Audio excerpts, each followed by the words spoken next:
Bonjour, je m'appelle Justine Atlan, je suis directrice générale de l'association e-Enfance qui s'occupe de la protection de l'enfance sur Internet depuis 2015.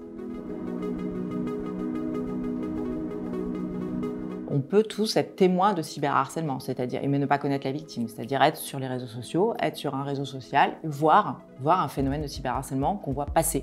On va voir des commentaires, des contenus, etc., mais on ne connaît pas nécessairement la victime. Et là, on a un rôle à jouer. On a un rôle à jouer comme quand on est témoin dans la rue d'une agression. C'est-à-dire qu'on n'est pas obligé de s'interposer entre l'agresseur et la victime parce que ça peut faire peur, parce qu'on n'est pas dans un rapport de force forcément en notre faveur.